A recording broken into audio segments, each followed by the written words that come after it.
ಮೇಟಿ ಸಾಹೇಬ್ರ ಮಗಳು ವೇದಿಕೆ ಮೇಲೆ ಕಣ್ಣೀರು ಹಾಕಿದ್ದ ವಿಡಿಯೋ ಸಿಕ್ಕಾಬಟ್ಟೆ ವೈರಲ್ ಆಗ್ತಾ ಐತೆ, ಭಯಂಕರ ಸುದ್ದಿ ಕೂಡ ಆಗ್ತಾ ಐತೆ. ಆ ಹೆಣ್ಣುಮಗಳು ಮುಖ ಕಿವುಚ್ಕೊಂಡು ನೋಡ್ತಿದ್ರೆ ಎದುರಿಗೆ ಕೂತಿದ್ದ ಕಾರ್ಯಕರ್ತರೆಲ್ಲ ಕರಳು ಕಿವುಚ್ಕೊಂಡು ನೋಡ್ತಿದ್ರು. ಪಾಪ ಆ ಹೆಣ್ಣು ಮಗಳ ಕಣ್ಣೀರು ನೋಡಿ ವೇದಿಕೆ ಮೇಲೆ ಕೂತಿದ್ದಂತಹ ಘಟಾನುಘಟಿ ನಾಯಕರ ಖರ್ಚುಗಳೆಲ್ಲ ಒದ್ದೆ. ಈ ವಂಶಾವಳಿ ಆಡಳಿತದ ರಾಜಪ್ರಭುತ್ವವನ್ನ ಕೊನೆಗಾಣಿಸಿ ಪ್ರಜಾಪ್ರಭುತ್ವವನ್ನು ತರುವುದಕ್ಕೆ ಸಿಕ್ಕಾಬಟ್ಟೆ ಶ್ರಮ ಪಟ್ಟಂತಹ ಕಾಂಗ್ರೆಸ್ಸು ನೆಹರು ಕಾಲದಿಂದ ರಾಹುಲ್ ಗಾಂಧಿ ಕಾಲದವರೆಗೆ ಕುಟುಂಬ ರಾಜಕಾರಣ ವಂಶವಾಹಿ ಹಾಗೆ ಮಾಡಬರುವಂತಹ ರಾಜಕಾರಣದ ವಿರುದ್ಧ ಧ್ವನಿ ಎತ್ತುತ್ತಾನೆ ಇದ್ದಾರೆ.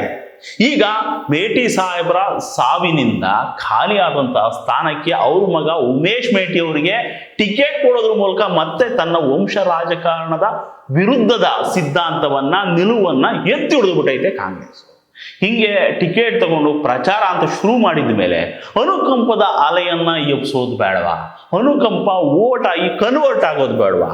ಮೇಟಿ ಸಾಹೇಬರು ಕರುಳಿನ ಕುಡಿ ಗೆಲ್ಲೋದು ಬೇಡವಾ? ಗೆದ್ದು ಕಾರ್ಯಕರ್ತರ ಸೇವೆ ಮಾಡೋದು ಬೇಡವಾ? ಅನುಕಂಪದ ಅಲೆ ಬೇಕು ಅಂದ್ರೆ ಕಣ್ಣೀರು ಹಾಕಬೇಕು, ಸೆರಗೊಡ್ಡು ಬೇಡಬೇಕು, ನೆಲಕ್ಕೆ ಹಣೆ ಕಚ್ಚಿ ಬೇಡ್ಕೋಬೇಕು.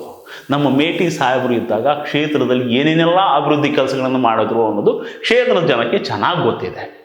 ಮೇಟಿ ಸಾಹೇಬರ ಆರೋಗ್ಯ ಕೆಟ್ಟು ಬೆಡ್ಡಲ್ಲಿ ಮಲಗಿದ್ದಾಗಲೂ ಕೂಡ ಅವರು ಜನರ ಬಗ್ಗೆನೇ ಚಿಂತೆ ಮಾಡ್ತಿದ್ರು, ಕಾರ್ಯಕರ್ತರಿಗೆ ಸೇವಾ ಮಾಡೋದ್ರ ಬಗ್ಗೆನೇ ಯೋಚನೆ ಮಾಡ್ತಿದ್ರು ಅಂತ ಅವ್ರ ಮಗಳು ವೇದಿಕೆ ಮೇಲೆ ಕಣ್ಣೀರು ಹಾಕೊಂಡು ಹೇಳ್ದಾಗಲೇ ಗೊತ್ತಾಗಿದ್ದು ನೋಡಿ. ಹೌದು ಕಣ್ರಿ, ನಮ್ಮ ಮೇಟಿ ಸಾಹೇಬರಿಗೆ ಆರೋಗ್ಯ ಹದಗೆಟ್ಟು ಹಾಸಿಗೆ ಇಳಿದಾಗ ಡೈಲಿ ಒಂದಷ್ಟು ಫಿಸಿಕಲ್ ಎಕ್ಸಸೈಸ್ ಮಾಡಿಸ್ತಿದ್ದಂತೆ. ಒಂದಿನ ಪಾಪ ಈ ಹೆಣ್ಣುಮಗಳು ಅಪ್ಪ ಎಕ್ಸಸೈಸ್ ಮಾಡಿಸ್ಲಾ ಅಂತ ಕೇಳಿದ್ರಂತೆ. ಅದಕ್ಕೆ ಮೇಟಿ ಸಾಹೇಬರು ಬೇಡ ಕಣವ ಅಂದ್ರಂತೆ.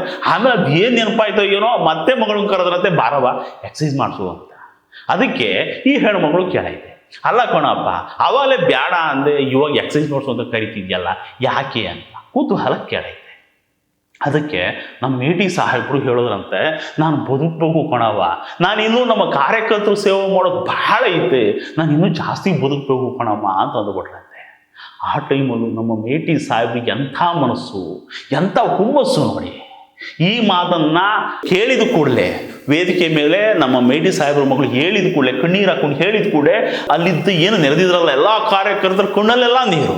ಪಕ್ಕದಲ್ಲೇ ನಮ್ಮ ಬೀರು ಮಿನಿಸ್ಟ್ರು ಅಲ್ಲ ಈ ಎಣ್ಣೆ ಮಿನಿಸ್ಟ್ರು ತಿಮ್ಮಪ್ಪ ಸಾಹೇಬ್ರಿಗೂ ಕೂಡ ಅವ್ರ ಕಣ್ಣಲ್ಲೂ ಒತ್ತೆ. ಆ ಕ್ಷೇತ್ರದ ಕಾರ್ಯಕರ್ತರು ಅದೇನು ಪುಣ್ಯ ಮಾಡೋರೆ ನೋಡ್ರಿ. ಮೇಟಿ ಸಾಹೇಬರು ಕಡೇ ಕ್ಷಣದವರೆಗೂ ಕಾರ್ಯಕರ್ತರಿಗೆ ಸೇವಾ ಮಾಡೋದ್ರ ಬಗ್ಗೆನೂ ಯೋಚನೆ ಮಾಡ್ತಿದ್ರು. ಇವಾಗ ಅವ್ರ ಮಗ ಬಂದಿದ್ದಾರೆ, ಅವರು ಮುಂದೆ ಕಾರ್ಯಕರ್ತರು ಸೇವೆ ಮಾಡ್ತಾರೆ. ಅಲ್ಲಿನ ಕಾರ್ಯಕರ್ತರಾಗಿರೋದಕ್ಕೆ ಎಂಥ ಪುಣ್ಯ ಮಾಡಿರ್ಬೇಕಲ್ವ. ಹೀಗೆ ಮುಂದೆ ಕೂಡ ಕಾರ್ಯಕರ್ತರಾಗೇ ಇದ್ಕೊಂಡು ಮೇಟಿ ಸಾಹೇಬರ ಮಕ್ಕಳು ಮೊಮ್ಮಕ್ಕಳ ಕೈಲೆಲ್ಲ ಸೇವೆ ಮಾಡಿಸ್ಕೊಳ್ಳಿ ಅಂತ ನಾವೆಲ್ಲ ಆರೈಸೋಣ.